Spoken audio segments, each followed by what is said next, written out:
અગાઉ પણ મેં વાત કરી કે ભરતી છે, રોજગારી છે, લગભગ તમામ યુવાઓને એની આશા હોય છે. હમણાં જ હર્ષ સંઘવીએ લગભગ 30 જેટલા આઈપીએસ સાથે સરહદી વિસ્તારોની મુલાકાત લીધી. આપ પણ લેતા રહ્યા છો. જ્યાં સુધી સરહદી વિસ્તારના ગામડાઓની વાત છે, આજીવિકા, રોજગારી અને સંસાધનો, વિશેષ સંસાધનો માટે શું આપના તરફથી? સરહદી વિસ્તારના જે ગામડાઓ છે, આપણા માટે સરહદો ખૂબ સેન્સિટિવ અને સંવેદનશીલ હોય છે. એટલે ત્યાં વસતા ગામડાઓને ટેલિકોમની સગવડ મળે, ટેલિકોમની સાથે ટેલિવિઝનની મળે, અને સાથે સાથે રોડની સારી કનેક્ટિવિટી મળે, અને સાથે ત્યાં ભણતા બાળકો માટે પણ સારામાં સારા સ્માર્ટ ક્લાસ, સ્કૂલની ફેસિલિટી, જે મૂળભૂત સુવિધાઓ મળવી જોઈએ, એના માટે લગભગ 47 જેવા ગામો આપણે પસંદ કર્યા છે જે સરહદ વિસ્તારમાં હોય. અને 47 ગામમાં સારામાં સારી સગવડ ત્યાં મળી રહે. અને હવે તો લશ્કરના જવાનો જે સરહદ ઉપર પહેરો ભરતા હોય એમના માટે પાણીની વ્યવસ્થા, વીજળીની વ્યવસ્થા, અનેકવિધ વ્યવસ્થાઓ ત્યાં આ ગામડા સુધી પહોંચે એટલે એમના સુધી પહોંચતી હોય. એના માટે સરકારે ખાસ કરી સરહદી વિસ્તારોના જે ગામ છે એના વિકાસ માટેની અલગ યોજના અને અલગ નાણાકીય જોગવાઈ અને એની ફાળવણી પણ કરી છે. સર, લગભગ કેટલા નાણાં ફાળવશો અને કયા પ્રકારનો વિકાસ જોવા મળશે આવતા સમયમાં ત્યાં? સ્વાભાવિક છે, મેં કીધું એમ 47 જેટલા ગામોની પસંદ થઈ છે ને એ ગામો માટે અત્યારે ચોક્કસ મને આંકડો યાદ નથી, પરંતુ એ નાણાંની ફાળવણી કરીને ઝડપથી 47 ગામોમાં નાનામાં નાની સુવિધા, તમને વીજળી 24 કલાક ત્યાં મળતી થાય, પાણી મળતું થાય, રોડની કનેક્ટિવિટી મળતી થાય, સારી સ્કૂલ બાળકોને ભણવા મળે, ત્યાં ટેલિકોમની અને ટેલિવિઝનની સગવડ મળતી થાય. એટલે જે ધંધા રોજગાર માટે નાના નાના વિષય, 24 કલાક વીજળી મળે એટલે દરજીનો પણ ધંધો ચાલે, કોઈ મોચીનો પણ ધંધો ચાલે, કોઈ સાયકલ રિપેરિંગ કરવાવાળો હોય અથવા તો પંચર બનાવવાવાળો હોય તો એનો પણ ધંધો ચાલે. એટલે નાના ધંધાઓ પણ જે બેઝિક એમ્યુનિટીઝ જોઈએ એ મળે. એટલે એને એક પાણી જેવું કામ કરતું હોય. મૂળિયાને પાણી મળે તો વૃક્ષ અને બીજ એવું ઓટોમેટિક ડેવલપ થતું હોય. એ રીતે આ ગામડાઓને પણ બેઝિક નેસેસિટી આપણે પૂરી પાડીએ એટલે એમના બાળકોના વિકાસની તકો પણ ખુલતી હોય છે, અને સાથે સરહદ ઉપર જે પણ કોઈ સૈનિકો હોય એ સૈનિકો માટેની પણ સગવડો પૂરી થાય. સર, પોલિટિકલ સવાલની બી વાત કરીશું, પણ ઉર્જા એક આપનો એક બહુ મોટો વિષય છે. પંચાયતની વાત કરીએ, ઉર્જાની વાત કરીએ, ને સાથે સાથે ગુજરાતના ગ્રોથની જો આપણે વાત કરીએ તો સર, આ હોમબ્રેક શીટ પડી ગઈ. સર, મારે ખાલી એ પૂછવું હતું કે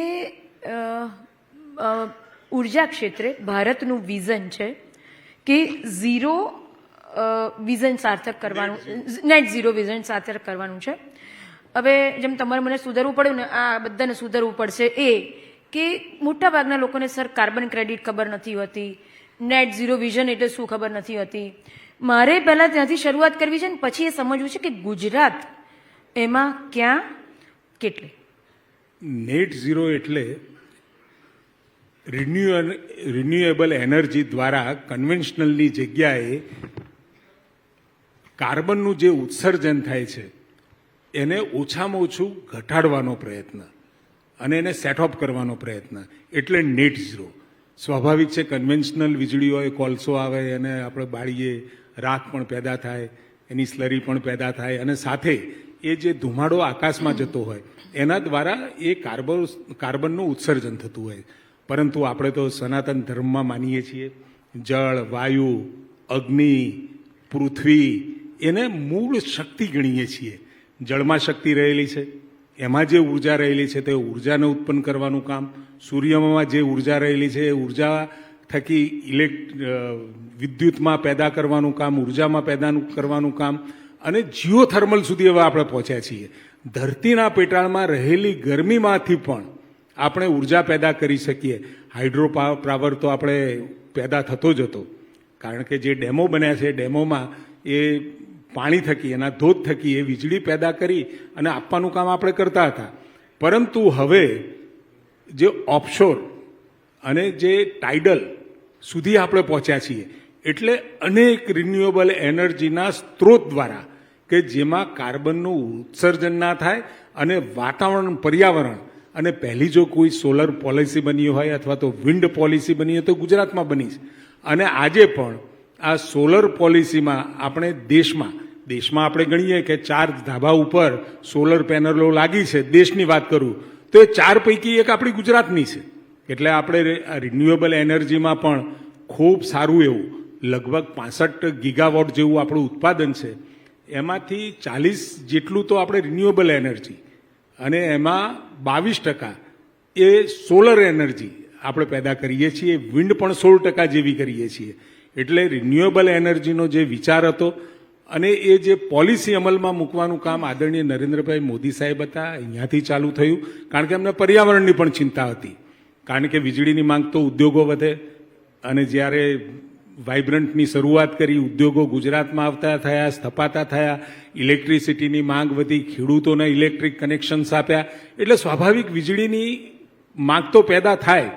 અને 24 કલાક વીજળી આપવાનું અને ક્વોલિટી વીજળી આપવા માટે એમને જે ચિંતા કરી અને સાથે પર્યાવરણની ચિંતા કરી. દુનિયા હંમેશા પર્યાવરણની સમસ્યાઓની ચિંતા કરતી હતી, સમાધાનની ચિંતા નહોતી કરતી.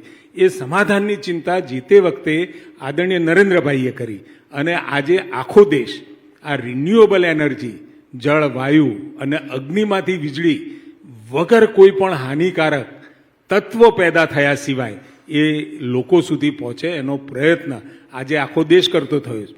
અને એની જો કોઈ ક્યાંથી શરૂઆત થઈ હોય તો આપણા ગુજરાતથી થઈ છે.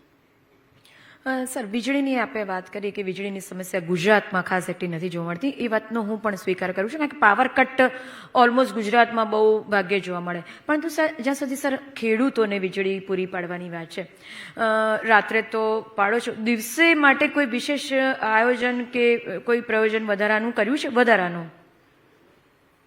કેટલાય જંગલ વિસ્તારોમાં ને ખાસ કરી ગીર સોમનાથ અને જ્યાં આગળ પશુ પક્ષીઓ અથવા તો રાત્રે સાપ, વીંછી જેવાનો ઉપદ્રવ અને એના કારણે ઘણી વખતે પશુઓનો, હિંસક પશુઓનો એટેક થાય, કાં તો કોઈને કોઈ એવા ઝેરી સર્પ અથવા તો વીંછી ડસી જાય. એવું રાત્રે જ્યારે વીજળી મળે, પહેલાં 3 શિફ્ટમાં વીજળી મળતી. એટલે કોઈનો વારો રાત્રે પણ આવે, કોઈનો બપોરે આવે, કોઈનો સવારે આવે, એ રીતે 3 શિફ્ટમાં મળતી હતી. ખેડૂતોની માંગણી હતી કે અમે શાંતિથી રાત્રે ઊંઘી શકીએ અમારા ફેમિલી સાથે, એ પ્રમાણે દિવસે વીજળી આપો. અને એ 2020થી આપણે ચાલુ કર્યું હતું દિવસે વીજળી આપવાનું. આજે 98% વિસ્તારમાં, એટલે લગભગ 17,000 ઉપરાંતના ગામોની અંદર અત્યારે આપણે દિવસે વીજળી આપીએ. એના પાછા 2 ફાયદા છે. એક, રિન્યુએબલ એનર્જી દિવસે પેદા થાય, પવન ચાલતો હોય, સૂર્યનો પ્રકાશ પણ આવતો હોય, અને જે રિન્યુએબલ એનર્જી જેને ગ્રીન એનર્જી કહીએ, એ ગ્રીન એનર્જી આપી અને દિવસે આ ખેડૂતોને સંતોષ આપી શકાય એ રીતની. અને હવે ક્વોલિટી વીજળી. પહેલાં તો એક સમય એવો હતો કે વીજળી આવે એટલે વોલ્ટેજ ડ્રોપ થાય, કાં તો વધી જાય, એના કારણે એની મોટર જતી રહે, આવા બધા પ્રશ્નો હતા.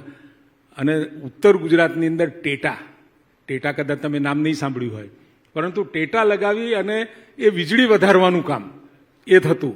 આજે એ પ્રકારની ક્યાંય પ્રવૃત્તિ જોવા નથી મળતી. અને ઉપરાંત જે પહેલાં વીજ લોસ હતો એ અત્યારે 2 આંકડાથી ઘટીને ઓછો આવ્યો છે. ને અમારો જે હવે 4 ડિસ્કોમનો ગોલ છે કે હવે લગભગ 6 થી 8%ની આજુબાજુ વીજ લોસ આવે એ રીતની નીતિ ઉપર પણ જઈ રહ્યા છીએ.